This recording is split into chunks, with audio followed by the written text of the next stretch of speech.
Bangladesh cricket board এই মুহূর্তে আমার মনে হয় না পাকিস্তান সফর করার ব্যাপারে সিদ্ধান্ত নেবে, যেহেতু কয়েকজন ক্রিকেটার এরই মধ্যে বেঁকে বসেছেন, সহজ কথায় বললে। মূল পরীক্ষাই যখন আপাতত হচ্ছে না, সেক্ষেত্রে সেই পরীক্ষার আগে টেস্ট পরীক্ষাটা দেওয়া উচিত। টেস্ট পরীক্ষাটা দেওয়া উচিত হচ্ছে এই জন্যে যে টেস্ট পরীক্ষা দিলে আপনি বুঝতে পারবেন যে আপনার আসলে ক্রিকেটের দিক থেকে আপনার সামর্থ্য কতটুকু। যদি পাকিস্তান সফরই স্থগিত হয়ে যায়, ইউইতে যাওয়া বা সেখানেও টি-20 খেলাটাই আসলে শেষ পর্যন্ত সেটাও কি অনিশ্চিত হয়ে পড়লো কিনা? বিভিন্ন ধরনের জঙ্গি হামলার ইস্যু পাকিস্তানে অনেকদিন ধরেই আসলে ক্রিকেটটা তারা নির্বাসিত ছিল একরকম, কিন্তু জঙ্গি হামলার ক্ষেত্রে যেটা সাধারণত সিকিউরিটি প্রোটোকল সেভাবে মেনটেন করা হয়, পাকিস্তান একেবারেই আলাদাভাবে হচ্ছে যে সেই প্রোটোকলটা মেনটেন করেছে। আমরা দেখেছি প্রথম যখন ক্রিকেট পাকিস্তানে ফেরে সেই সময় কাপড় দিয়ে পর্যন্ত পুরো রাস্তা ঘিরে ফেলা হয়েছে, এরকম সিচুয়েশন তৈরি করা হয়েছিল সিকিউরিটি মেনটেনের জন্য ক্রিকেটের ক্ষেত্রে স্পেশালি। কিন্তু যখন দুই দেশের ভেতরে যুদ্ধ, সেটা কি জঙ্গি হামলার চেয়েও অনেকটা বেশি অনিরাপদ কিনা?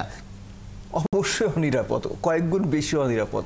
একটা গোষ্ঠীর হামলা একটা দেশের ওপরে একরকম, আরেকটা দেশের হামলা আরেকটা দেশের ওপরে সম্পূর্ণ ভিন্ন।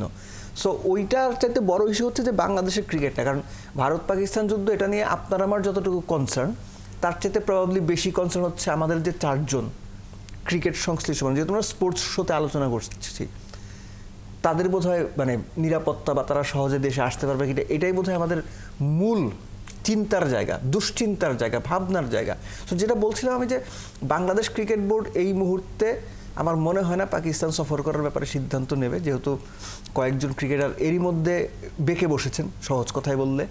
আর খুবই স্বাভাবিক, আমি এর সঙ্গে ছোট করে বলতে পারি যে ক্রাইস্টচার্চে যখন আপনার ওই আল্লুর মসজিদে হামলা হলো, বাংলাদেশ তো ওই সময় ওখানে ছিল, ওই হামলার পর থেকে ক্রিকেটাররা যেভাবে পেরেছেন দেশেই আসতে চেয়েছেন। নিউজিল্যান্ডের মতো দেশেও তারা কেউ থাকতে চাননি, তারপর আর বেশি কিছুই হয়নি তারপর আর, কিন্তু থাকতে চাননি। বাংলাদেশও একটা টেস্ট পোস্টপোন করে দেশে ফিরে এসেছিল। সো পাকিস্তান সফর এই মুহূর্তে করাটাও বিসিবির জন্য আমার মনে হয় না খুব ওয়াইজ, এবং সেই সিদ্ধান্তের দিকেই হয়তো বা সফর স্থগিতের সিদ্ধান্তের দিকেই যাচ্ছে। কিন্তু এই সফরটার আগে, অর্থাৎ পাকিস্তানে যাওয়ার আগে একটা প্রস্তুতি হিসেবে তারা ইউএইতে টি-20 ম্যাচ খেলতে চেয়েছিল। যদি পাকিস্তান সফরই স্থগিত হয়ে যায়, ইউএইতে যাওয়া বা সেখানেও টি-20 খেলাটাই আসলে শেষ পর্যন্ত সেটাও কি অনিশ্চিত হয়ে পড়লো কিনা? অনিশ্চিত, আমার মনে হয় এটা অনিশ্চিত হওয়া উচিত না। কারণ লেটস সে আপনি পাকিস্তানে আপনার যে 5টা টি-20 আছে, সেখানে এই সার্কামস্ট্যান্সেসের কারণে তো যাচ্ছেন না। ইউএই তো এরকম কোনো সমস্যা নেই। আপনি যদি ইউএইতে না হয়ে, ধরেন কাতারে হচ্ছে, আপনি এটা বাদ দিতেন না তো, আপনি তো খেলতেই চান, খেলাটা তো আমাদের প্রায়োরিটি।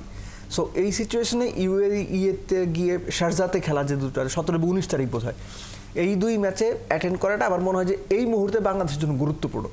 কেননা আপনি পাকিস্তানে 5টাতে টি-20 খেলতে পারছেন না, এটা কিন্তু আপনার বিশ্বকাপ প্রস্তুতিতে একটা ইম্প্যাক্ট ফেলবে, বা বাংলাদেশের অন্যান্য ক্রিকেটারদের তাদের নিজেদের প্রস্তুতিতে ইম্প্যাক্ট ফেলে। সো 2টো ম্যাচ খেলার সুযোগ যখন আছে, আপনি সুযোগটা কেন হারাবেন? সেখানে তো কোনো থ্রেট নেই, সো সেখানে আপনি যেতেই পারেন।